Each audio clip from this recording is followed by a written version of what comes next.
Aleluia. Boa noite, queridos. Mais um domingo está em família e dar sequência nessa série, naquilo que nós estamos falando. E hoje nós vamos falar sobre o segundo fundamento igreja. Algo que eu creio que nós vamos ser muito redundantes. Vamos falar o que nós estamos falando aqui. Nós já falamos muito e vamos continuar falando, porque a ideia é essas mensagens, esses fundamentos, ser parte da nossa vida, fazer com que nós sejamos transformados e que nós podemos ser agentes transformadores na vida de outras pessoas. São termos simples, são coisas simples, são menções simples, mas com uma profundidade tremenda. Como nós temos falado sobre o sentido de fundamento, que é tudo aquilo que não se vê e sustenta tudo aquilo que se vê. Como nós temos falado, às vezes não damos muito sentido. É muito comum um alicerce, é muito comum uma raiz de uma árvore, é muito comum um fundamento. Mas se nós não dermos o devido respeito, a devida atenção, isso pode comprometer toda as demais construção diante desse fundamento. Então, é pertinente, irmãos, alguns irmãos que estão mais um tempo com a gente, ouve novamente algumas coisas e nós continuamos a falar e vamos continuar falando isso, até que em nome de Jesus todos nós, cheguemos juntos à unidade do varão perfeito, do Cristo, como diz em Efésios 4. A palavra de Deus vai nos ensinar que é com todos os santos, não dá para ser sozinho. Nós precisamos então voltar, nós precisamos dar as mãos, nós precisamos levantar uns aos outros, nós precisamos estar juntos nessa jornada. Amém, irmãos? E o nosso maior desejo de todo o nosso coração é que todos nós compreendam essa necessidade de nos tornarmos e de compartilhar com outras pessoas para tornar isso. Porque isso não é sobre o pastor, não é sobre a denominação, não é sobre a família nazarena, é sobre cada um de nós. É sobre a igreja do Senhor. E hoje nós vamos falar um pouquinho sobre isso. Peço que você tenha paciência, ouça, deixe o Espírito Santo trabalhar no seu coração.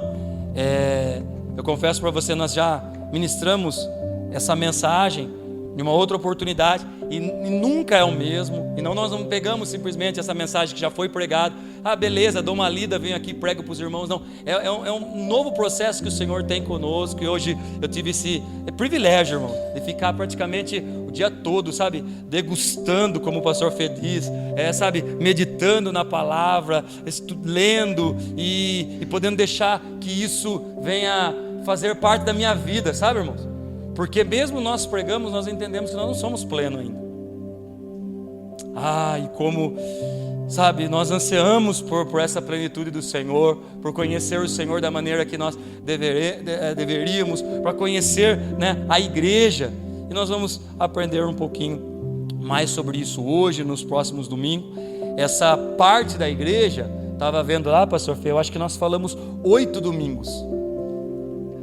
Então, nós vamos tentar fazer em 2, falando só algumas partes, tentar, não dá nem falar que é a parte principal, porque tudo é importante. E quem sabe, já Deus trabalhar nos nossos corações, a gente faça uma série falando somente sobre a igreja, e talvez dure aí meses, ou talvez, quem sabe, o ano, porque tem muita coisa para nós aprendermos sobre a igreja do Senhor, E que o Espírito Santo nos leve e nos conduza a essa verdade, para que tudo aquilo que nós estamos fazendo e vivendo seja uma verdade.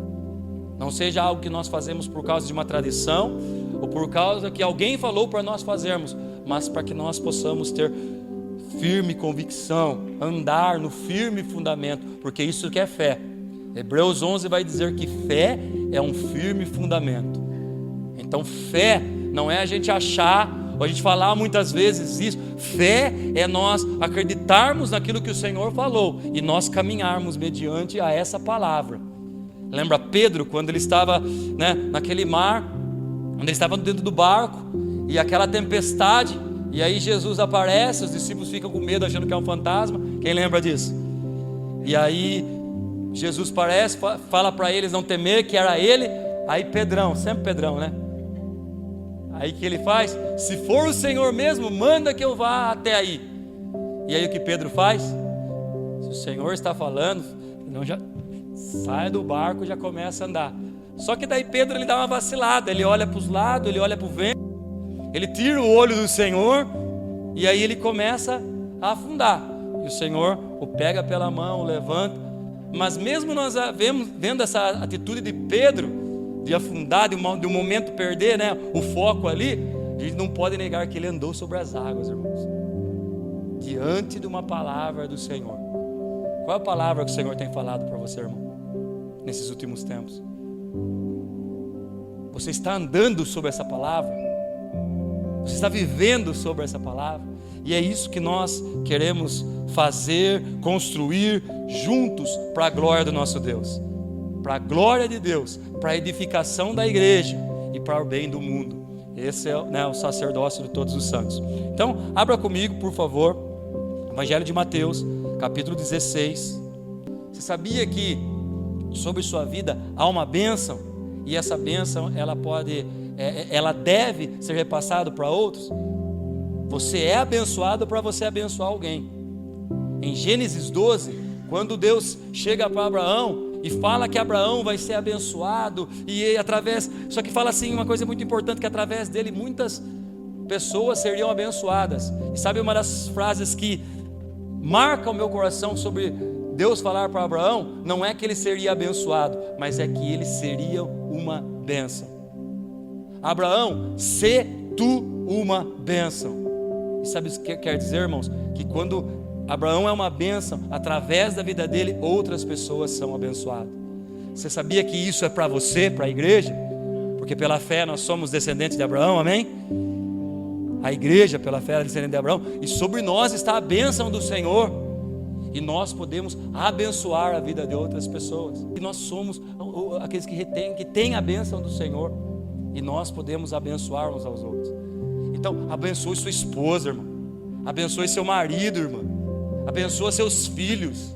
Ao sair da casa, ao ir para o trabalho, ao dormir, ao levantar, aos filhos ir para a escola, ao for fazer uma viagem, né? Pessoal que trabalha fora, e abençoa, irmão. Abençoa seu marido, abençoa sua esposa, abençoa seus filhos. Amém, irmãos? Somos a igreja do Senhor. Somos portadores da bênção de Deus. Sobre nós está a bênção do Senhor. Cristo em nós, a esperança da glória. Indo Jesus para a região de Cesareia de Filipe, perguntou a seus discípulos: quem os outros dizem que é o Filho do Homem? E eles responderam: uns dizem que é João Batista, outros dizem que é Elias, e outros dizem que é Jeremias, ou um dos profetas. Ao que Jesus perguntou: e vocês, meus discípulos? E vocês, que estão andando comigo há tanto tempo? Quem vocês dizem que eu sou? Respondeu Simão Pedro. Olha ele de novo aqui, ó. Respondeu Simão Pedro: o Senhor é o Cristo, o Filho do Deus vivo. Então Jesus lhe afirmou: bem-aventurado, feliz em qualquer circunstância é você, Simão Barjonas, filho de Jonas, porque não foi carne e sangue que revelaram isso a você, mas o meu Pai, Deus, Pai do Senhor Jesus Cristo, nosso Pai, é quem revelou, o que está nos céus revelou essa verdade a Pedro. Também eu lhe digo, verso 18: você é Pedro, e sobre esta pedra edificarei a minha igreja, e as portas do inferno não prevalecerão contra ela. Eu darei as chaves do reino dos céus. O que você ligar na terra terá sido ligado nos céus, e o que você desligar na terra terá sido desligado nos céus. Até aí está bem. Então nesse trecho que nós lemos aqui, nós vamos ver Jesus trazendo a realidade dos dois primeiros fundamentos. O primeiro fundamento, como nós falamos nas outras semanas, falando sobre o Cristo, a revelação do Cristo, né? E agora ele vem através da revelação do Cristo, abre uma porta, abre um entendimento para a revelação da igreja do Senhor. Aí eu escrevi assim, de uma forma disso que eu estou falando, eu escrevi isso: precisamos ter uma clara compreensão do Cristo. Foi o que nós falamos nos últimos 2 encontros. Nós precisamos ter uma clara compreensão do Cristo das Escrituras, a qual ele é revelado pelas próprias Escrituras, como nós falamos, pelo Espírito Santo e através da comunhão. Para quê? Para que nós não venhamos a criar o nosso próprio Cristo de acordo com a nossa necessidade. Nós vemos aqui, trazendo só para lembrar, que quando Jesus pergunta: quem os outros dizem? Aí eles falam: é João Batista, é Jeremias ou alguns dos profetas. Então, sem a clara compreensão do Cristo, nós criamos o nosso próprio Cristo. E isso é idolatria. Por quê? Porque nós olhamos o Cristo de acordo com a nossa necessidade. Mas nós aprendemos e vamos continuar aprendendo que o Cristo, o verdadeiro Cristo, ele é tido através das Escrituras. O próprio Jesus diz: quem crer em mim, como diz as Escrituras. Como também pelo Espírito Santo, que é Ele que haveria de nos ensinar, Ele que haveria de fazer a gente lembrar, e através da comunhão, como nós falamos, que é com todos os santos. Amém? O principal acontecimento do fim dos tempos é um engano sobre a pessoa do Cristo, e muitos serão confundidos. Então, um dos maiores sinais dos fins dos tempos é uma confusão sobre a pessoa do Cristo. Então, nós precisamos conhecê-lo cada vez mais para nós não sermos enganados. Essa é a palavra do próprio Cristo em Mateus 24, no sermão profético. Antes de falar as coisas dos sinais do fim dos tempos, Jesus ele fala para os discípulos assim: acautelai-vos, porque ninguém vos engane. Porque muitos virão em meu nome e enganarão a muitos. Isso depois você vai ver as cartas do apóstolo Paulo e os irmãos também ministrando em várias outras partes da Escritura, que nos últimos tempos haveria uma confusão a respeito da pessoa do Cristo. Então nós precisamos compreender as Escrituras e compreender quem é o Cristo das Escrituras. O propósito eterno de Deus, nós temos falado muito sobre isso, é habitar entre a humanidade. Amém? Amém? Através de Jesus Cristo, já é possível vivermos essa realidade pelo Espírito, e um dia será pleno. Porém, é possível pela fé, que é o firme fundamento, através do conhecimento do Cristo. Quanto mais o conhecemos, mais distante ficamos dessa confusão sobre a pessoa do Cristo, e mais desfrutamos da verdade do Cristo em nós. Então não é sobre um medo simplesmente, mas é sobre podermos já trazer essa realidade plena que vai haver no futuro, que nós teremos face a face com o Senhor. Nós já podemos trazer essa realidade, assim na terra como é feito no céu. Venha a nós o teu reino, seja feita a tua vontade aqui na terra como é no céu. Então, e além do mais, nós também desfrutamos disso. Nós desfrutamos do Cristo de Deus. Nós desfrutamos de Jesus. Quando nós temos Jesus como um ídolo, que muitas vezes nós temos um Jesus, um Deus que é que nem o gênio da lâmpada, do Aladim, né? Então quando a gente precisa, a gente vai lá, esfrega, aí faz alguns pedidos, depois guarda ele de novo e espera uma próxima oportunidade para a gente esfregar. Não é sobre isso, mas é sobre um relacionamento. Nós vamos falar um pouquinho mais sobre isso daí. Então, através do conhecimento do Cristo, nós temos a revelação da igreja. Através da revelação do Cristo, nós temos a revelação da sua obra. Qual que é a obra de Cristo? É a sua igreja. O que o Senhor disse que está fazendo? Edificando a sua igreja. E Ele continua fazendo, irmão. Sabe que essa palavra me dá um conforto tremendo, irmãos. Porque como pastor, junto com o pastor Fê, junto com o time de diaconia, os irmãos estão começando a apacentar junto com a gente. Quando a gente olha para nós e a gente pensa, vou usar esse termo assim, pensa que está fazendo alguma coisa pela igreja, edificando a igreja, a gente entra num desespero total, num colapso. A Joyce está lá? Já está na nova? Eu converso bastante com a Joyce lá na papelaria, e a gente fala que a gente tem a síndrome de Elias, que uma hora a gente está fazendo fogo cair do céu, aí uma hora a gente recebe uma palavra pequena, alguma coisa diferente, a gente entra na caverna e não quer sair mais. Não sei se é só com a gente, né? Mas às vezes a gente está tão animado, tão poderoso na presença de Deus, tão fervoroso, e às vezes a gente recebe uma palavra, ou alguma coisa acontece que sai fora dos nossos planos, e a gente desmorona a gente. Então imagine esse tipo de pessoa, prazer, aí tipo assim, assumindo, edificando uma igreja. Com certeza vai dar ruim, irmãos. Uma hora ou outra vai dar ruim. Mas quando nós olhamos para a palavra e entende que Cristo está edificando a sua igreja, nós apenas estamos cooperando. Não estou ausentando das responsabilidades, que são muitas, e a gente precisa cada dia mais se posicionar e se entregar a essas responsabilidades. Mas quando eu olho que Cristo, o próprio Cristo, está edificando a sua igreja, isso me traz um conforto. E se nós vivemos numa igreja bíblica, numa igreja centrada no Cristo, nós podemos ficar tranquilos.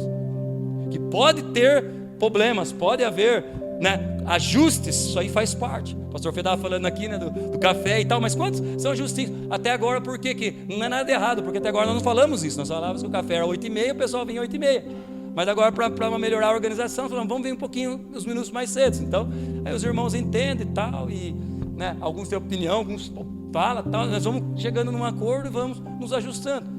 Mas, quando nós estamos numa igreja bíblica, onde a palavra do Senhor está sendo pregada de forma genuína e verdadeira, onde o Cristo está sendo pregado, nós ficamos tranquilos, porque Ele está edificando a sua igreja. Ele está edificando a sua igreja. Mais uma vez, não estou fugindo das responsabilidades, amém? Não estou falando, mas se for fundamentada em um homem, em um pastor, em um líder, em uma denominação, estamos prestes a desmoronar. Mas quando o próprio Cristo está edificando a sua igreja, meu Deus. Então quando temos a revelação de Cristo, nós temos a revelação da sua obra. Conhecendo Cristo, temos a revelação. Conhecendo Cristo, temos a revelação que ela vem do próprio Deus. Como Jesus ele fala para Pedro: não foste vós, mas o meu Pai que está nos céus é que trouxe essa revelação para você.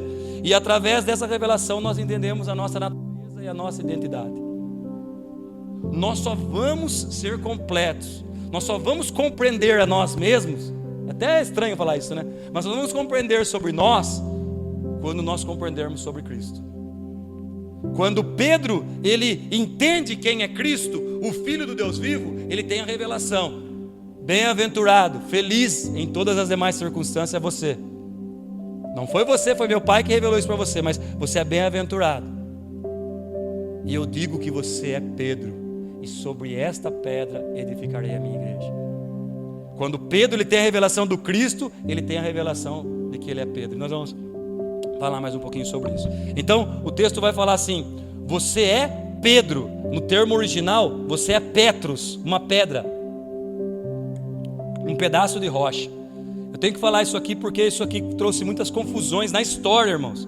E principalmente a igreja católica romana, a primeira igreja cristã, ela trouxe esse entendimento e ela colocou Pedro como o substituto de Jesus, como sendo a linhagem, que até hoje vem a linhagem do Papa, por um falso entendimento sobre isso. Quando fala que você é Pedro, e sobre essa pedra edificarei a minha igreja, há um jogo de palavras aqui que nós precisamos entender no original, depois você estuda, não dá para a gente aprofundar agora nesse momento, mas quando ele fala assim, você é Pedro, ele está dizendo assim, você é Petros, você é uma pedra, um pedaço da rocha. E ele fala assim, e sobre a pedra, Petra, que é uma outra palavra, ele fala assim, eu edificarei a minha igreja. O que Jesus está querendo dizer? Você é Pedro, um pedaço da rocha, uma pedrinha. E sobre a rocha, quem é a rocha? O próprio Jesus, a revelação, Cristo, o Filho do Deus vivo. Então ele fala assim, você é um pedaço, você é parte da grande rocha. E a igreja vai ser edificada sobre a rocha, Cristo Jesus.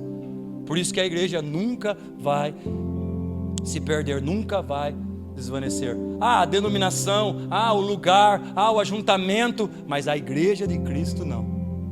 A igreja de Cristo nunca, porque é Ele que está edificando. Então, numa interpretação errada, falando que Pedro, e tu achando que, falando de Pedro, que era a própria revelação, a igreja católica se perdeu, e é onde vem a realidade dos papas até hoje, sendo o sumo pontífice, sendo, a outra palavra que agora fugiu o nome, mas sendo a pessoa que vai fazer a intermediação entre nós e Deus. Mas depois nós vamos ver em Timóteo que só há um intermediador entre Deus e os homens, que é Jesus Cristo, o homem. Edificarei a minha igreja e as portas do inferno não prevalecerão contra ela. A primeira vez que está sendo mencionada a igreja na Bíblia, o termo eclésia. E depois ele continua falando assim, e lhe darei as chaves. O que ele estava querendo dizer? Eu vou te dar autoridade. Quem que tem a autoridade do Senhor? A igreja. Através da revelação do Cristo, eu tenho a revelação da igreja, e através dessas revelações, eu agindo nessas revelações, eu tenho autoridade, irmãos. A autoridade não está, com todo o respeito aos irmãos, mas não está sobre o Papa, não está sobre Pedro, mas Pedro ali está representando a igreja. Então a igreja que tem as chaves. E aí nesse jogo de palavra, né, algumas circunstâncias acabou saindo fora da compreensão, mas essa é a realidade. O contexto de Mateus 16:13. Jesus, no avanço do seu ministério está avançando, chegando já quase para o final. Ele traz a revelação aos seus discípulos sobre os fundamentos. Depois, dando continuidade nisso, ele vai falar sobre a cruz e sobre o reino. Mas ele vem iniciando a clara compreensão do Cristo. Ele chega no momento do ministério dele, ele vai falar assim: aberta um pouquinho. A gente está andando um tempo junto, usando minhas palavras. A gente está um tempo junto e vamos organizar as coisas aí. Ó. Quem que os outros dizem que é Cristo? E agora, você? Quem vocês dizem? E aí, através de Pedro, ele já faz essa organização. Exatamente. Cristo, Filho do Deus vivo. E aí ele traz a revelação da igreja, nesse mesmo contexto, como nós falamos. Que é a sua obra e que é a sua missão. É interessante, se a gente pegar alguns pastores, alguns teólogos, ele usa um termo interessante, que a nível de nosso conhecimento, mas para nós entendermos que às vezes nós ficamos perdidos na missão da igreja. Para a gente entender de uma forma bem clara qual que é a missão da igreja, dentro de muitas coisas que estão atreladas a isso, mas nós precisamos compreender que na verdade quem está em missão é Deus. Deus, ele está numa missão, Jesus é o missionário e a igreja é a sua missão. Então na verdade Jesus, ele tem uma missão do Pai, que é edificar a sua igreja. Tá bagunçado? Tá de boa? E dentro desse entendimento, a igreja, qual é a missão da igreja? É ela estar submissa à missão de Cristo. Lembra de Efésios 5:22? Sujeite-se uns aos outros no temor de Cristo. O 21 vai falar. Aí o 22. Esposas, que cada um de vocês se sujeite a seu próprio marido, como ao Senhor. Porque o marido é a cabeça da esposa, como também Cristo é a cabeça da igreja, sendo ele o próprio salvador do corpo. Como porém a igreja está sujeita a Cristo, assim também a esposa se sujeita em tudo ao seu próprio marido. Maridos, que cada um de vocês ame a sua esposa, como também Cristo amou a igreja e se entregou por ela, para que santificasse, tendo-a purificado por meio da lavagem de água pela palavra, para apresentar a si mesmo como igreja gloriosa, sem mancha, nem ruga, nem coisa semelhante, porém santo e sem defeito. Assim também o marido deve amar a sua esposa como o próprio corpo. Quem ama a esposa ama a si mesmo, porque ninguém jamais odiou o seu próprio corpo. Ao contrário, o alimenta e cuida dele, como também Cristo faz com a igreja, porque somos membros do seu corpo. Eis porque o homem deixará o pai e a mãe e se unirá à sua mulher, tornando-se os dois uma só carne. Grande é esse mistério. E aí que o apóstolo Paulo vai falar: o esposo é o esposo, o marido é a mulher. Grande é esse mistério, mas eu me refiro a Cristo e à igreja. É que para nós o contexto de marido e mulher está mais... Mas o apóstolo Paulo está dizendo que assim como na verdade ele faz o inverso, é que nós precisamos voltar ao contrário por tentar mudar a posição. Mas o apóstolo Paulo está dizendo assim, ó, assim como Cristo e a igreja tem que ser o marido e a esposa. Mas como nós entendemos um pouco mais o marido e da esposa, entre aspas, que é o mais natural para nós fazemos o papel inverso. Como que é a circunstância, né, de Cristo e a igreja? O relacionamento do marido e da esposa. E qual que é a missão do marido? Nós temos falado aqui, falamos no encontro dos casais. Qual que é a missão do marido? Amar a esposa. Qual que é a missão da esposa? Que entra como uma submissão, estar na mesma missão. Como? Contribuir por essa missão, para que o marido possa amar a esposa de uma forma bem... Então o marido ama, a esposa fala o quê? Contribui, irmão. Contribui, irmã, para que o marido consiga, né, alcançar essa missão. E quando a gente olha para a igreja, Jesus, ele está na missão, e a igreja, o que ela faz? Ela está nessa mesma missão, ela contribui, ela se torna essa pessoa. Amém, irmãos? Então a igreja, qual que é a missão da igreja? Ela é dentro dessa submissão de Cristo. Cristo está sendo revelado, a pregação do evangelho, tudo isso, mas nós precisamos entender sobre isso. Então o texto vai falar que indo para a região de Cesareia de Filipe, o pastor Fez já falou sobre isso, quero só passar por cima. Cesareia de Filipe, ele é uma igreja. Vai ficar um pouco confuso, né? Porque aí é os termos da palavra. A Cesareia de Filipe, ela é uma eclésia. E como nós já ouvimos falar, o termo original da palavra igreja, ela é eclésia ou eclesia, né? Ou melhor falando. Então, Jesus, ele vai falar para os discípulos sobre igreja num lugar que tem o nome de igreja também. Trazendo no original, Jesus vai falar de eclésia num lugar que era uma eclésia, que era uma eclesia. E o que era uma eclesia? Era como se fosse o pastor Fê já falou, era como se fosse um senado, era um lugar onde as pessoas, ela tinha autoridade, cumprindo seus papéis, ela tinha sua autoridade para falar e para julgar, para poder organizar tal cidade. Então em Cesareia do Filipe, eles se reuniam para organizar a região, eles faziam uma eclésia. Então o mesmo termo, Jesus ele usa esse mesmo termo. Vou usar as minhas palavras. Nós estamos aqui numa eclésia. Nós estamos aqui num ajuntamento de pessoas que se organiza para reunir, para tratar alguns assuntos. Aí Jesus fala assim, ó, mas eu vou edificar a minha eclésia. Eu vou edificar a minha igreja. E aí nós aprendemos por muito tempo que eclésia, que o significado significa sair para fora, lançado para fora do EC, do Eclésia. E aí nós usamos isso para o evangelismo. Não está de todo errado, mas não é bem isso que está falando. Então nós é uma eclésia, nós somos chamados para fora. Então não pode ficar aqui dentro, a gente tem que ir lá fora. Não é sobre isso. O termo é que quando eles eram convocados, eles saíam das suas casas e eles iam para o aerópago ou para algum lugar decidir os assuntos que iam falar sobre a cidade. E aí com a autoridade que eles tinham, porque eles eram cidadãos que cumpriam o seu papel, eles podiam opinar e falar e decidir junto sobre o que ia acontecer com aquele assunto. Então quando nós somos chamados para fora, nós somos chamados para sair da nossa zona de conforto, da nossa vida, para nós nos reunirmos, para nós decidirmos as coisas do Senhor. E uma vez que eu estou em ordem com essa minha posição, eu opino, eu falo, eu contribuo para isso. Então não é um termo religioso, irmãos. Então, a gente vai entender que eclésia no grego e no Antigo Testamento também usava esse termo que no hebraico é a palavra kahal. Ela significa, no seu sentido original, uma assembleia por ajuntamento. Então, o que é a igreja? É uma assembleia, para um ajuntamento. O que nós fazemos aqui? Nós nos unimos, nós nos reunimos. Então, você vai ver em várias circunstâncias, quando Deus está chamando o povo de Israel para se unir, para se juntar, quando ele chega e fala para Moisés, falar para o faraó, deixe o meu povo ir, para ele celebrar uma festa, deixe o meu povo ir, para ele se reunir, para me adorar.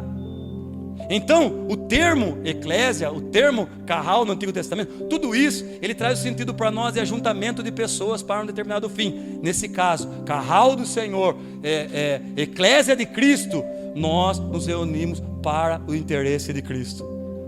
Nós nos reunimos para dar glória a Ele. Nós nos reunimos para testificar o nome dEle. Nós nos reunimos para ser submisso à sua missão.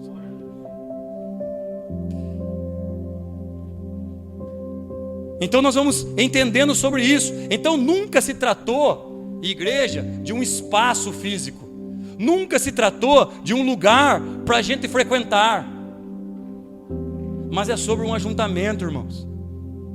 Então, às vezes nós queremos, a gente até mudar a maneira de falar, porque isso é linguagem, não tem problema. Nós vamos na igreja. Na verdade, nós vamos no espaço da família Nazareno. Porque sem nós aqui, irmão, é um barracão. Era uma metalúrgica aqui antes de a gente se reunir como família Nazareno. E quando a gente sai aqui é um salão qualquer. Mas quando nós nos reunimos, nós somos o carral de Deus. Quando nós nos reunimos, nós somos a eclésia de Cristo. Quando nós nos reunimos. Então a igreja, ela se trata de um juntamento de pessoas. Por isso que não dá para ser igreja sozinho. É um ajuntamento de pessoas com os mesmos interesses. Então, as músicas, o louvor, a adoração, a pregação, não é para nos agradar. E às vezes a gente usa esse termo, eu vou nesse lugar porque eu me agradei com isso. Mas não é sobre isso. Mas é sobre a missão, sobre quem está, sobre quem é esse carrel, sobre quem é essa eclésia, sobre o que é esse ajuntamento. Porque ajuntamento por ajuntamento, as torcidas dos times faz. E faz melhor que nós, irmãos. Se for só ajuntamento, cara, galera faz melhor que nós, irmãos. Se for só para, sabe, gritar, A torcida do Palmeiras, a torcida do Corinthians, a torcida do Flamengo, faz melhor que nós, irmãos. Se for para sentir algo, faz melhor que nós, irmãos. Por isso que nós precisamos entender o que de fato é ser o carral do Senhor. O que de fato é ser uma eclésia do Senhor. Então, quando nós temos a revelação do Cristo, nós temos a revelação da sua obra. E nós nos tornamos essa obra, irmãos. E nós manifestamos ao mundo, irmãos. Aí sim nós vamos para fora. Aí nós somos chamados para ir para fora. Nós nos reunimos, nós adoramos, nós manifestamos juntos, numa adoração coletiva, numa vida coletiva de igreja, e depois nós saímos para fora para manifestar isso, irmãos. Ser sal e luz, ser a diferença, irmãos. O que é interessante é que o ajuntamento, o carral ou a eclésia não era para qualquer fim, tinha fins específicos. Então, quando Deus ele separa um povo para si, ele fala assim: eu vou separar um povo para ser como eu sou santo, vocês vão ser separados. E mais do que essa palavra separado, é uma palavra que fala muito forte no meu coração, que quer dizer incomparável, irmão. Deus não é simplesmente separado, Ele é incomparável. E sabe o que Ele chama a gente para ser? Incomparável, irmão. Sabe o que isso quer dizer? Que nós temos que ter uma clara distinção entre as pessoas que não servem ao Senhor. Nós temos que ser diferentes, irmãos. Isso nós não fazemos pelos nossos esforços, mas por Cristo em nós. O Espírito Santo foi derramado sobre a igreja para que nós pudéssemos ser diferentes. E calma, irmão, Ele continua fazendo essa obra em nós. E o que nós precisamos fazer? Nos entregar, irmãos. Nós precisamos nos tornar de verdade o carral, a eclésia do Senhor, irmãos. Um povo que tem a clara distinção. Antigamente, quando eu era menor, agora eu estou nas 40, né? Agora estou na fase Senhor para cima. Eu lembro que falava do irmão que era crente, da irmã que era crente, daí tinha medo, irmão. Tem ou não tinha?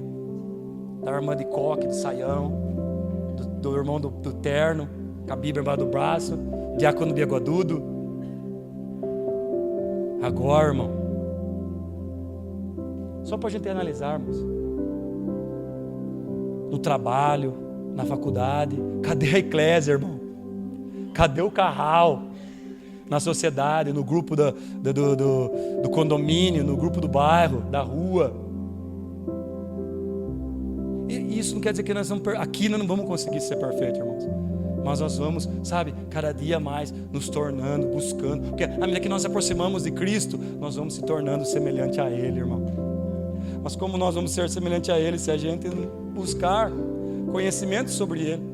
Nós só vamos ser quem nós precisamos ser se nós compreendermos quem Ele é, irmãos.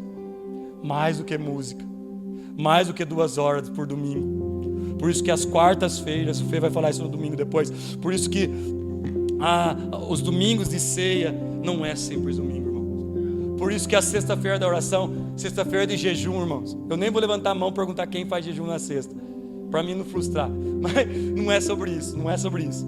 Mas é para nós sermos levados a esse lugar, irmão. Juntos. Por isso que nós estamos voltando, por isso nós estamos falando, por isso nós vamos continuar falando. A fundamento é cavarmos. Então a gente vai cavar, a gente vai cavar, a gente vai cavar, até encontrar a rocha que é Cristo. E quando encontrar a rocha, nós vamos estabelecer a vida firme e fundamento sobre ela.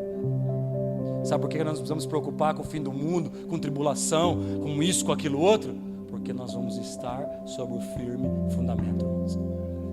Sabe o que aconteceu com os discípulos quando eles entenderam isso? Era jogado na arena, era queimados vivos, eram mortos a fio de espada, era cerrado no meio, como diz Hebreus. E sabe o que a palavra diz?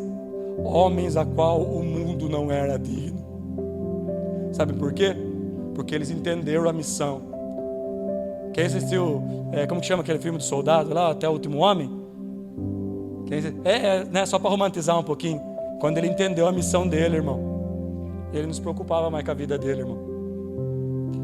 E é assim com nossas vidas, irmãos.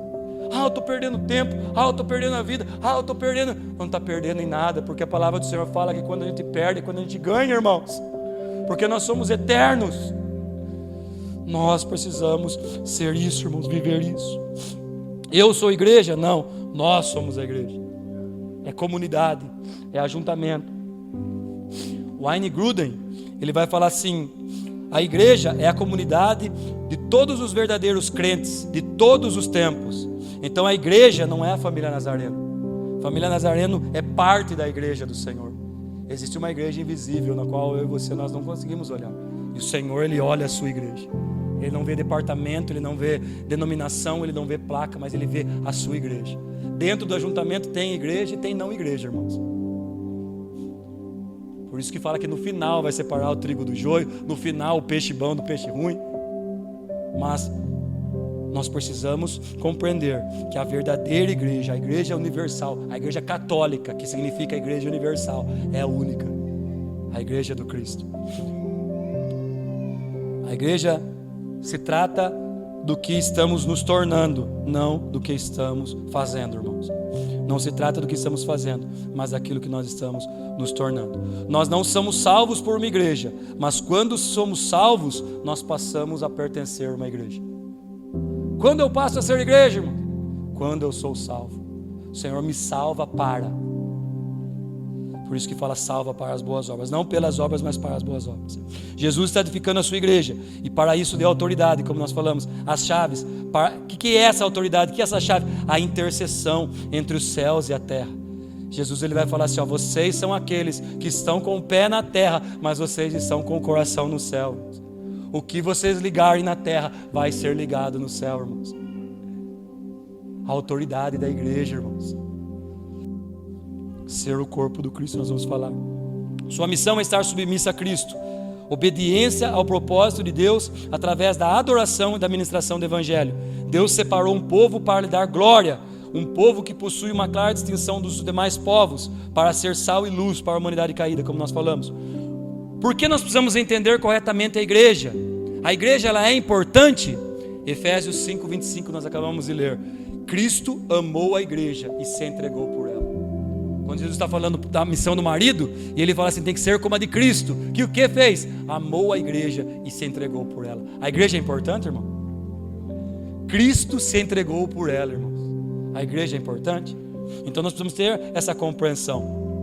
Da mesma forma como Cristo, a igreja tem sido interpretada e vivida de forma incorreta, e aí ela perde o seu propósito. Mark Dever, um outro pastor, escritor, ele escreve assim, ó, a igreja deve ser considerada muito importante para os cristãos, por causa da sua importância para Cristo. Então a igreja tem que ser importante para nós, porque ela é importante para Cristo. Aí ele fala assim, ó, por que ela é importante para Cristo? Aí ele vai dizer alguns dizeres que estão nas escrituras. Ele fundou a igreja, ele comprou-a com o seu sangue, ele se identificou intimamente com ela, marido e mulher. A igreja é o corpo do Cristo, a habitação do teu espírito e o principal instrumento para glorificar a Deus no mundo. Finalmente, a igreja é o instrumento de Deus para levar o evangelho às nações e lhe trazer uma grande hóstia de pessoas redimidas.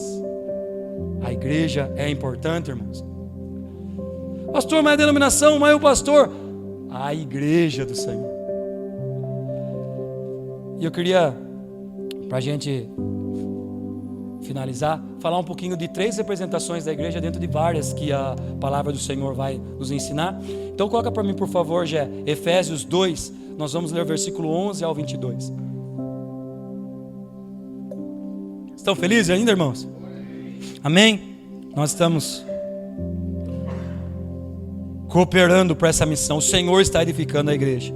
Cada palavra, cada adoração, cada momento em que nós nos reunimos, cada comunhão, nós estamos cooperando para essa missão do Senhor, em edificar a sua igreja. Então Efésios 2, o apóstolo Paulo vai falar aos irmãos do Efésio 3 retratos, 3 representações da igreja, dentre outras, e eu quero encerrar com isso.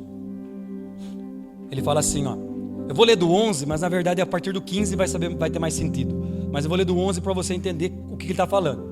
Portanto, lembre-se de que no passado vocês eram gentios. Ele estava falando para o povo de Éfeso, o povo que era gentil, não era judeu. Vocês no passado eram gentios na carne, chamados incircuncisão por aqueles que intitulam circuncisão, pelos judeus, que é feita na carne por mãos humanas. Naquele tempo, vocês estavam sem Cristo, separados da comunidade de Israel e estranhos às alianças da promessa, não tendo esperança e sem Deus no mundo. Mas agora, em Cristo Jesus, as coisas mudam, irmãos. Vocês que antes estavam longes, foram aproximados pelo sangue de Cristo. porque Ele é a nossa paz. De dois povos, judeus e gentios, Ele fez um só povo, na sua carne. Ele derrubou a parede de separação que estava no meio, toda a inimizade. Cristo aboliu a lei dos mandamentos na forma de ordenança, para que os dois criassem em si mesmo uma nova humanidade. O que Cristo fez através do seu corpo, da sua morte, do seu sacrifício, da sua vida e ressurreição?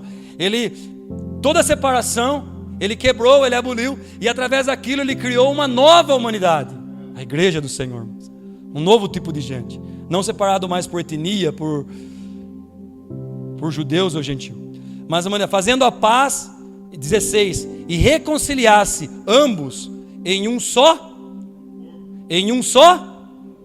corpo com Deus, por meio da cruz, destruindo a inimizade por meio dela. E quando veio, Cristo evangelizou paz a vocês que estavam longe. É Cristo que evangelizou nós. E paz também aos que estavam perto, porque por meio deles, ambos temos acesso ao Pai em um só Espírito. Assim vocês não são mais estrangeiros e peregrinos, mas concidadãos dos santos e membros da família de Deus, edificada sobre o fundamento dos apóstolos e profetas, sendo Ele mesmo Cristo Jesus a pedra angular. Nele todo edifício bem ajustado cresce para ser um santuário dedicado ao Senhor. Nele também vocês estão sendo edificados, juntos com os outros, para serem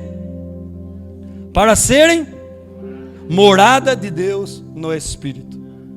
Então o apóstolo Paulo, ele vai trazer o entendimento aqui sobre judeus, gentios, não tem mais, é um povo só, esse novo tipo de gente. Ele está falando da igreja, ela passa a ser, um novo tipo de representante agora, um povo que vai ser luz, que vai ser bênção, que vai, continuar aquilo que o Senhor estava fazendo. Então ele dá 3 exemplos, ele faz 3 analogias, dentro de outras que eles fazem na Bíblia também, mas 3 analogias principais aqui. Ele fala que a igreja, esse povo, ele é um corpo só em Cristo Jesus. Ele é uma família só.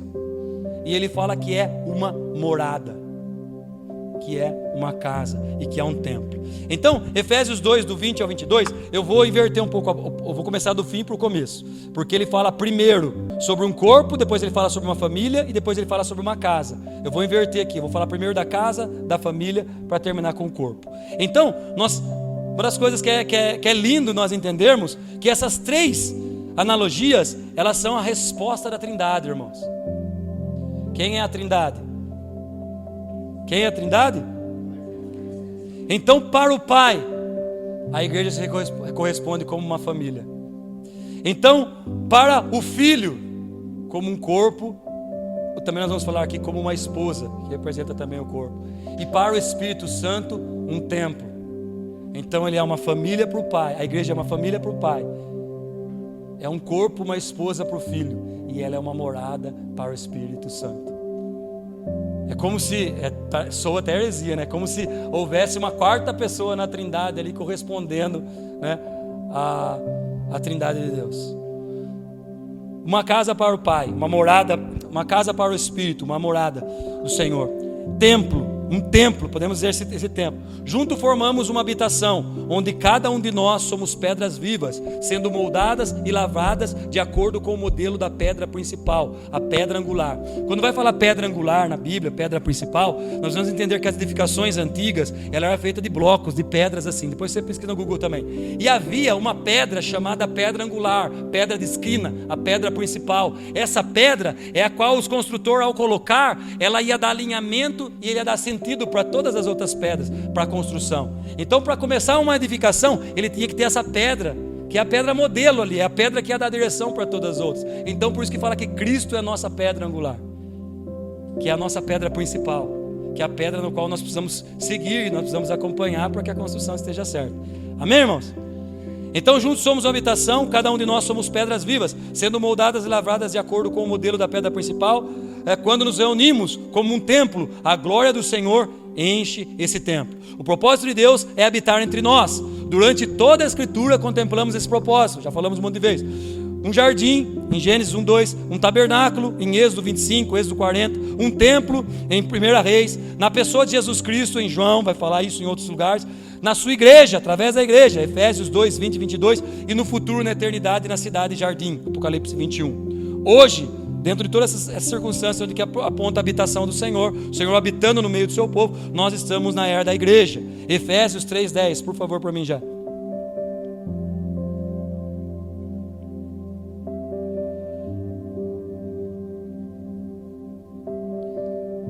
O Senhor continuando falando para o Efésio, para os irmãos de Éfeso, ele fala assim, ó, e isso para que agora, outra hora era de várias outras formas, mas agora, pela igreja, a multiforme sabedoria de Deus se torne conhecida dos principados e potestades nas regiões celestiais. Verso 11. Segundo o eterno propósito, que nós sempre temos falado isso, que Deus estabeleceu em Cristo Jesus, em nosso Senhor. Então hoje Deus se move através da igreja, irmãos. E nós vamos falar do corpo, mas como que funciona essa metáfora do templo? Eu sou o templo, quantas vezes nós já falamos, eu sou o nós temos que corrigir até algumas músicas, né? Quando ele fala assim, eu sou na sua casa, né? Na verdade, nós somos, eu não sou nada, irmãos. Nós somos, vamos voltar em Pedro lá, nós somos quem? A pedra, uma pedrinha. E o que acontece? A casa ela é construída quando as pedras se juntam. Há uma metáfora, não dá tempo, mas o Fê já falou sobre isso também, talvez depois ele fale de novo. Mas na época da construção do templo, eram levantadas as pedras, o primeiro Reis vai falar sobre isso. E essas pedras, para edificar o templo, essas pedras elas precisam passar por um processo de ser lavradas, para ela poder ajustar uma na outra, para poder formar. Não era que nem a construção nossa, né? Então, essas pedras eram passadas por um processo de lapidação, para poder se encaixar uma na outra. E a palavra de Deus ela vai falar, no mistério, essas pedras ela não eram feitas com ferramentas, mas ela era lavrada, né, pelo próprio Senhor. E ela juntas ela formava o templo. E quando ela formava o templo, o Senhor derramava a glória. Essa metáfora apontava para a igreja, que nós, cada um de nós, como uma pedra viva. Pedro vai falar sobre isso. 1 Pedro 2, 4, 10. Olha o que ele vai nos ensinar, através da revelação que ele tem. Ele, chegando-se a ele, pedra que vive, rejeitada sim pelos homens, mas para Deus eleita e preciosa. Verso 5. Também vocês, como pedra que vivem, são edificados casa espiritual, para serem sacerdócio santo, a fim de oferecerem sacrifícios espirituais agradáveis a Deus por meio de Jesus Cristo. 6. Pois isso está nas Escrituras: eis que põe em Sião uma pedra angular, eleita e preciosa, e quem nela crer não será envergonhado. Verso 7. Portanto, para vocês os que creem, essa pedra é preciosa, mas para os descrentes, a pedra que os construtores rejeitaram, essa veio ser a pedra angular, a pedra principal. E pedra de tropeço e rocha de ofensa são esses os que tropeçam na palavra, sendo desobedientes para os que também foram destinados. 9. Vocês, porém, são geração eleita, sacerdócio real, nação santa, povo de propriedade exclusiva de Deus, a fim de proclamar as virtudes daquele que os chamou das trevas para a sua maravilhosa luz. Verso 10. Antes vocês nem eram povo, mas agora são povo de Deus. Antes não tinham alcançado misericórdia, mas agora em Cristo alcançaram misericórdia. Então o que ele está querendo dizer aqui, irmãos? Que quando nós entendemos que nós somos o templo do Senhor, não é mais sobre um lugar, não é sobre um espaço, mas é sobre o ajuntamento, igreja, eclésia e ajuntamento. Então quando nós nos reunimos nesse lugar, irmão, ou qualquer outro lugar que nós nos reunimos, com esse intuito de ser essa eclésia, cada um como uma pedra, ela se ajusta e ela forma um lugar, uma casa espiritual. E quando essa casa ela é formada, esse templo é formado, em todo o Antigo Testamento, quando terminava a construção do templo, a glória do Senhor descia e enchia aquele lugar, irmãos. Nós precisamos crer que quando nós nos reunimos desse propósito, com esse entendimento, a glória do Senhor enche esse lugar, irmãos. Não é para gritar mais, não é para orar mais, não é por manifestações que é bênção, não é sobre... Pode, mas não é sobre isso. É quando nós entendemos que nós nos reunimos com um único propósito, e ser uma casa, uma habitação para o Espírito. O Espírito Santo ele foi derramado sobre a igreja, ele foi derramado para nós. Quando falamos de templo, casa, nós falamos de um lugar a ser habitado. A igreja é a morada do Espírito. O templo foi criado para que a glória de Deus pudesse descer e habitar entre nós. Por que a igreja foi criada, irmão? Por que a igreja foi criada? Para que a glória de Deus descesse e manifestasse entre nós, irmãos. Por isso nós somos um templo. O mesmo nos acontece quando nos reunimos um templo para o Senhor, uma morada para o Espírito. Referências também, depois se estiver anotando, Hebreus 3:6 vai falar sobre isso, 1 Coríntios 6:19. Então eu não sou a casa, nós somos a casa. Eu não sou o templo, nós somos o templo. Uma família para o Pai, Efésios 2, 18 e 19. Juntos formamos a família para o Pai. Somos filhos adotados. Temos como alvo nosso irmão mais velho, Jesus, sendo a estatura a qual precisamos alcançar. Então nós compreendemos que nós somos adotados por Deus. Nós somos parte de uma família de muitos irmãos. E qual que é o nosso objetivo? Qual que é o nosso olhar? Se no templo é a pedra angular, na família é o irmão mais velho. Efésios 4 vai falar, até chegarmos à estatura do varão perfeito. Até a estatura de Cristo. Quando falamos de família, nós falamos de herança. Nós somos co-herdeiros com Cristo. Vai falar em João 1:12, Romanos 8 também vai falar sobre isso. A família da fé, ela não se distingue da família do sangue. Apesar que nós somos família do sangue também, né? Do sangue de Jesus. Então a família não se distingue. Às vezes a nossa família é da fé, a nossa família... E a gente faz uma distinção. Mas na verdade, Cristo, Ele amplia a nossa família. Ele nos faz sentir pertencentes à sua própria família. Então na verdade não há distinção, mas ele simplesmente aumenta a família. Põe para mim Mateus 12:50. Portanto, aqueles que fizerem a vontade de meu Pai Celeste, esse é meu irmão, minha irmã e minha mãe. Que contexto que está isso? Quando Jesus ele está pregando a palavra, está ministrando, e aí chega, sua mãe, seus irmãos estão lá fora te chamando. E soa estranho quando Jesus ele fala assim, ó, minha mãe, meus irmãos? Mas quem é minha irmã, minha mãe? Quem é meus irmãos? Aí ele fala assim, ó, ele aponta para os irmãos assim, ele fala assim, ó, todos aqueles que obedecem meu Pai. Esse é minha mãe, meu irmão. Fala, nossa, Jesus está anulando a sua família? Não, ele está ampliando a família. Então quando nós nos posicionamos aqui, nós não estamos anulando a nossa família, nós estamos ampliando. E nós precisamos compreender isso, irmãos. Nós precisamos viver como irmão. Porque a igreja não é um lugar para frequentar, mas é uma família para pertencer. Nós precisamos assumir o nosso papel, filho de uma família de muitos irmãos, onde o unigênito de Deus se tornou primogênito de muitos irmãos, através do sacrifício na cruz. Através dessa revelação, a igreja entende que ela é um ajuntamento do quê? De irmãos. E sabe, irmãos, a gente poderia ficar uma pregação só falando sobre isso, mas eu quero só fazer um parênteses aqui. Eu falei isso aí com o pai da Leila na semana passada.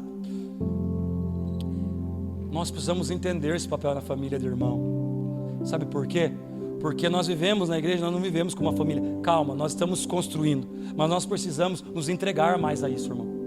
Porque quando nós entendemos e vivemos de fato como irmãos, nós iremos cumprir o nosso propósito. Sabe? Às vezes vou lá, eu brigo com a Fran, ou aconteceu um desentendimento. Só não ligar mais, só senta do outro lado e a gente segue o barco. Mas não é assim que a gente faz com os nossos irmãos. A gente briga, às vezes tem até umas brigas meio até pesadas com o irmão, mas não deixa de ser irmão. Existe esse irmão? Imagine quando nós compreender isso e levar isso para a nossa vida na família, na igreja, irmãos. Entender que não existe esse irmãos e o que eu tenho que acertar contra, irmãos. Nós sempre estamos pendendo na parábola do filho pródigo. Ou nós é o irmão rebelde que está bagunçando e vai embora e pega as coisas do pai, ou nós é o irmão mais velho, que fica bicudo, emburrado e não quer que o pai ajude o irmão mais novo. Mas Jesus ele vem mostrar que ele é um irmão diferente. É um irmão que compreende e estende a mão para o irmão mais novo. E é um irmão que ele entende a sua posição e ele não vai abandonar o pai e não vai abandonar a família. Nós precisamos compreender e viver como família. Nós reunimos uma família não porque nós gostamos de alguma coisa, mas porque eu sou membro de uma família. Eu amo meu irmão e eu preciso me relacionar com ele. Se somos irmãos, nós precisamos compreender e viver a vida uns dos outros. É pouco aqui, nós vamos falar numa outra oportunidade, mas irmãos, na família não existe cada um com o seu problema, irmão. Sinto muito. Nós não vamos ser entrões, nós não vamos ser, sabe, como que a palavra fala, inconvenientes. Nós sempre vamos saber o nosso lugar, sempre vamos amar, sempre vamos devagarzinho. Mas, irmãos, o seu problema é o meu problema, irmão. A sua alegria é a minha alegria. Pastor, mas vocês só falam, isso é romântico. Desculpa, eu vou falar algo, o pastor vai ficar bravo comigo, a liderança vai ficar brava comigo. Ainda é muito romântico. Mas nós estamos buscando, irmãos, a cada dia. A cruz vai falar sobre isso depois. Morrendo, se entregando, para que isso se torne uma verdade em nós, irmãos. Para que os problemas dos irmãos sejam os nossos problemas. Nós temos amigos aqui que vieram de outra cidade, vieram de outros estados. E a única família que eles têm aqui, sabe quem que é? É nós, irmãos. E aí está com um bebê novo, e aí está com criança, que semana estava com febre, um viajando de um lado, outro viajando do outro. Sabia que é responsabilidade nossa? O pastor que ligue. O pastor que ligue. Lembra do Jardim do Éden? Quando Deus ele vai perguntar para Caim, a pergunta de Deus para Caim é: onde está o seu irmão? A resposta de Caim é: tem alguma coisa eu com meu irmão? Deus continua fazendo a mesma pergunta: onde está o seu irmão? A sua resposta continua sendo a de Caim? Nós precisamos colocar em prática isso, irmãos. Aí você fala: pastor, mas ninguém vê, eu para os outros, mas e para mim? Calma, irmãos. Mas se você entendeu isso, tanto ajude quanto se abra. Pastor, eu preciso. Irmãos, eu preciso. Não precisa ser só com o pastor. Pega um irmão de confiança, abre o coração. A Bíblia vai falar assim que nossos pecados são sarados quando? Quando confessamos os pecados uns aos outros. Sabe por quê? Não há mais cura dentro da igreja? Porque os pecados estão sendo encobertos, irmãos. Mas sabe por que o pecado está sendo encoberto? Porque os irmãos estão julgando, irmãos. Quando na verdade nós precisamos tapar nos dedos do nosso irmão e defender os nossos irmãos como os nossos irmãos de sangue. Às vezes nosso irmão pisava na bola, nós dava dura no irmão, mas nós ia comprar briga do irmão com quem fez mal para o nosso irmão. Ou nós juntava com o outro para falar mal do nosso irmão. Aqui nós corrige, aqui nós, entre nós. Mas não, vou defender o irmão. Você não sabe o que está acontecendo. Você não sabe. Calma, vai dar certo. Quantos irmãos estão aqui, irmãos? Os irmãos não sabem que a gente está aqui há mais de 20 anos com os irmãos, ainda a gente está carregando no colo. E tem hora que eu olho para o Fê, segura um pouco aí, que agora não aguento. O Fê volta para mim, depois para ele. Porque assim, irmãos, mas nós nunca vamos desistir de ninguém. Por quê? Porque é irmão. Agora ele decidiu: pastor, decidi caminhar com outros irmãos. Amém, Deus abençoe. A porta está sempre aberta quando precisar voltar. Mas enquanto está aqui, é a nossa responsabilidade, não minha. Nossa responsabilidade, porque é uma família de muitos irmãos. E se todo mundo fazer a sua parte, não vai ficar pesado para ninguém. Imagine, irmãos. Essa semana nós ficamos sabendo, tem irmãos entre nós que não tinha tempero para fazer carne na casa dele. E nós estamos brincando de crente, nós estamos tocando 4 músicas e pregando. Não é só para tocar no emocional, irmão, não é, mas é sobre relacionamento. Isso serve às quartas-feiras. Irmão, se for para bater papo na quarta-feira, não é para, irmãos. Porque tem hora que é uma loucura sair daqui, ir para lá e voltar para cá e leva a cadeira e tal e isso. Mas não é, irmão, é para nós relacionarmos, é para nós vivermos como uma família. Mas eu estou chegando agora, pastor, já pega a sua enxada e vamos cavar junto, irmão. Vamos caminhar junto, vamos conhecer. Se eu não tenho condição de ajudar, mas você ficou sabendo, se você conseguir ser essa ponte para chegar até nós. Então, irmãos, está passando necessidade e a gente não sabe. Nós precisamos, não é duro, irmãos, entenda, pelo amor de Deus. Mas é sobre nós compreendermos de fato quem nós somos. Se nós vivermos essa verdadeira família, não vai haver divórcio nesse lugar, irmãos. Não vai haver rejeição de filho. Não vai haver, sabe? Não vai haver, um monte de coisa vai ser facilitada. Nós não vai manter o pessoal, não é isso, irmãos. Nós vamos ajudar da maneira que nós podemos. Ensinar, andar junto, caminhar. Imagine Deus mandando aqui médicos. Temos igrejas de amigos que é assim, que tem 2, 3 médicos e presta serviço voluntário para a igreja. Dentistas, advogados. Sabe, entender que nós somos uma família, que isso aí é para nosso ganha-pão, mas nós podemos também oferecer isso através da nossa vida. Os músicos não fazem isso? Os dons e o talento deles, eles não usam aqui para glorificar ao Senhor e para edificar a igreja? Então todos nós, cada um tem a nossa parte. Tudo em tudo que nós fazemos, uma família. Nós precisamos estar vivendo uns pelos outros. E finalizando, um corpo para o Filho. Efésios 2, 15 e 16. Se nós somos um templo por Espírito Santo, tudo é a mesma coisa, irmão. Nós estamos separando aqui para compreensão, mas significa a mesma coisa. O templo, casa, morada, mesma coisa que a família, e a mesma coisa para o corpo e a esposa. Juntos formamos o corpo, um organismo vivo, de ação e movimento, onde Cristo é o cabeça, Ele é o governo, e nós somos os seus membros, cada um com suas funções, com suas dificuldades, cada um com a sua maneira, nós juntos formamos o Cristo de Deus. Jesus, o cabeça, a igreja como corpo, nós somos o Cristo de Deus. Soa difícil, né? Até uma heresia. Soa como uma heresia. Nós somos o Cristo de Deus. O corpo físico de Deus foi manifesto através de Jesus. E Ele fez o que Ele tinha que fazer pelo corpo físico. E Ele foi embora. E Ele deixou o corpo místico, que é a sua igreja, eu e você. Jesus continua indo até os irmãos, as casas, as famílias. Jesus continua ainda abraçando. Jesus continua beijando, abençoando, curando, manifestando, expulsando o demônio. Efésios 3:10. Agora através da igreja, a multiforme sabedoria de Deus, ela vai ser revelada. Agora o corpo místico, agora é nós, irmãos. Nós somos o corpo. E é diferente mesmo, e dá atrito, irmãos. Se nas pedras vivas tem que dar atrito para encaixar uma na outra, imagine nos membros. Mas imagine, mas não dá certo. Imagine, não podemos ter uma igreja só de pé. O Douglas Gonçalves fala sobre isso. Uma igreja só de orelha, uma igreja só de boca. Aí não forma o corpo. Mas temos uma igreja de multiforme, sabedoria e graça de Deus para revelar. Então às vezes a orelha não entende muito o papel do pé ali, mas ela esquece as diferenças e junto vai para o mesmo propósito. Se eu escutar, você vai.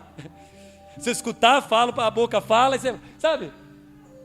Aquela coisa bem de criança, mas é uma realidade. Então nós somos o corpo do Cristo.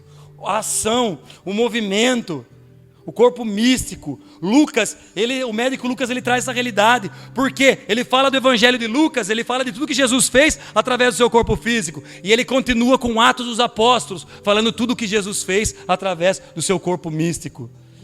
Falando sobre corpo também, vai estar em 1 Coríntios 12 e Romanos 12. Como corpo de Cristo, recebemos dons, talentos para sermos usados para quê? Para a edificação do corpo.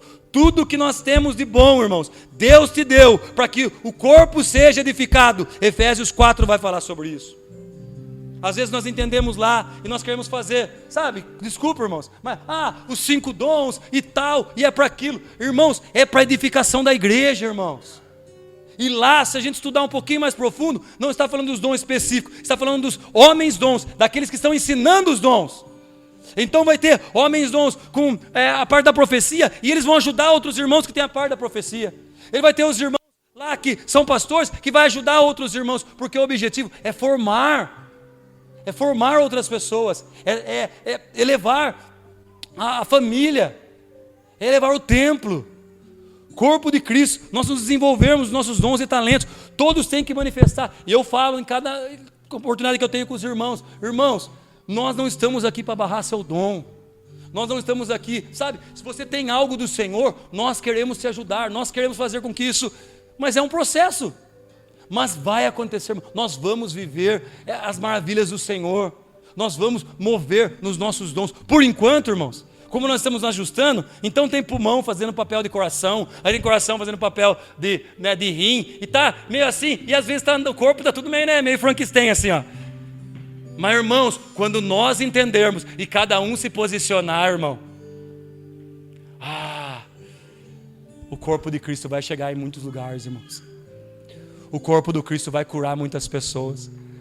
O corpo do Cristo vai abraçar muitas pessoas, vai viver muita realidade. Somos o corpo, mas a cabeça sempre é Cristo. Noiva. O corpo também ele traz a relação da noiva, né? Também no corpo temos a representação da noiva, uma representação da igreja do fim dos tempos. Apocalipse vai falar a igreja como a sua noiva. E nós trazemos a realidade do corpo também. Esse corpo é um com Jesus pelo casamento. A noiva está sendo adornada e preparada para o dia de casamento e a eternidade com o noivo. Cristo e a igreja são um, irmãos. Se nós compreendermos que Cristo e a igreja são um, nós vamos entender que tudo que nós fazemos pela igreja, nós fazemos por Cristo. Tudo que nós vivemos e que nós entregamos, porque Cristo e a igreja são um. Um templo para o Espírito. Deus quer manifestar a sua glória. E o ajuntamento de pedras vivas forma um templo. O Senhor está estabelecendo uma família para si. O Senhor está estabelecendo uma família para si. Uma família de muitos irmãos. O Senhor está, fazendo com que o seu corpo místico, ele continue aquilo que Jesus fez aqui na terra. Lembra que Jesus falou para os seus discípulos? Vocês irão fazer essas obras, e ainda maiores. Porque Jesus ficou 3 anos aqui com nós. A igreja está mais de 2000 anos aqui na terra. Quantas e quantas coisas maiores a igreja já fez e continua a fazer, e nós podemos fazer. Mas há uma metáfora dessa do corpo, que fala sobre o relacionamento, e aí vai falar sobre intimidade, irmãos. E aí vai falar sobre o desejo profundo do relacionamento. Nós não entendemos muito, porque o nosso casamento é feito de uma forma diferente da forma judaica. Mas na forma judaica, o casamento ele já acontece ali no noivado. Na verdade não existe noivado, né? Nós que depois, namoro, noivado. Mas é feito na hora do noivado ali. Como que funciona um casamento judaico para nós entendermos o que Jesus fez, o que Jesus está fazendo? E a intimidade a qual que Ele quer do seu povo. O casamento funcionava da seguinte forma. As famílias se reuniam. O pai da noiva com os pais do noivo, eles reuniam numa celebração, a qual era acertado alguns acordos. E a partir desse acordo, a noiva, ela era entregue, ao noivo diante da família. A família orava, a família abençoava, a família do noivo pagava dotes pela noiva. Pagava presentes, pagava valor, pagava algo, significativo, como um preço justo para que a noiva pudesse fazer parte da sua família. E sabe o que acontece? Naquele momento, para eles já eram casados, mesmo ainda não tendo relação. E aí o que acontece? O noivo, ele vai embora. Como assim? Porque ele vai preparar um lugar para eles morarem. Ele vai preparar uma morada. E a noiva, ela fica se preparando, se adornando, se embelezando, com extrema expectativa do retorno do noivo, para eles morarem junto para sempre. Jesus, da mesma forma, ele veio aqui. Ele pagou o dote do casamento com o seu próprio sangue, com sua própria vida, com sua própria entrega. E a igreja já é dele, irmãos. Mas sabe o que ele fez? João vai dizer, ele foi preparar uma morada, irmãos. O noivo foi preparar uma morada. E a noiva, ela está aqui, sabe fazendo o quê? Se preparando, irmão. Sabe como tem que ser o coração da noiva? Estar ansiosa para se encontrar com o noivo. A igreja, por isso que fala que nós queimamos de amor pelo noivo, que nós precisamos criar essa realidade em nós, essa esperança em nós. Não somente quando os problemas aparecem, que vai falar, que Jesus volte logo, que eu quero ir embora, quero fugir dos problemas. Não, nós temos que ter um anseio pelo noivo. Um anseio pelo grande dia em que vamos estar face a face com o Senhor. E a palavra do Senhor diz, e seremos como Ele é. E sabe o que acontece? Vai haver uma bodas, que é representada pela ceia e tudo mais. E isso vai ser eternamente, irmãos. Um casamento que vai ser eterno, irmãos. Mas a grande pergunta, a igreja do Senhor, qual tem sido a nossa expectativa de se encontrar com o noivo? O dote já foi pago, irmãos. A aliança já foi estabelecida. A bênção já está sobre o casamento. Vai acontecer, irmãos. Agora, qual que é o propósito? Nós nos colocarmos nesse lugar. Quando nós entendemos isso, nós vivemos uma vida em adoração, em amor à noiva de Cristo, sendo a noiva de Cristo, ao Cristo Todo-Poderoso. Entendendo assim, nós sabemos como nós nos posicionamos diante da noiva de Cristo. Como nós nos posicionamos diante da igreja do Senhor. Como nós compreendemos e como nós manifestamos a nossa vida diante da noiva de Cristo. Sabe o que muitos estão fazendo? Achando que o noivo está demorando e está flertando com a noiva. Sabe o que muitos estão fazendo? Tomando a noiva de Cristo para si. Se prostituindo com a noiva, irmão. Usando e abusando da noiva para os seus próprios benefícios. Ah, irmãos. Imagine o que vai acontecer quando o noivo vir, irmãos. Quando haverá uma prestação de contas, não é medo, irmãos, mas é uma realidade, irmãos. Quando vai perguntar para João Batista, ele fala assim: não, eu não sou o noivo, eu sou amigo do noivo. E sabe o que o amigo do noivo faz? Protege a noiva para o grande dia em que o noivo virá e receber a sua noiva. O que nós estamos fazendo com a noiva do Cristo, irmãos? E o que nós estamos fazendo sendo a noiva do Cristo? Que o Espírito Santo venha dar claro entendimento sobre nós, sobre a vida da igreja do Senhor. Pai, em nome de Jesus, Deus,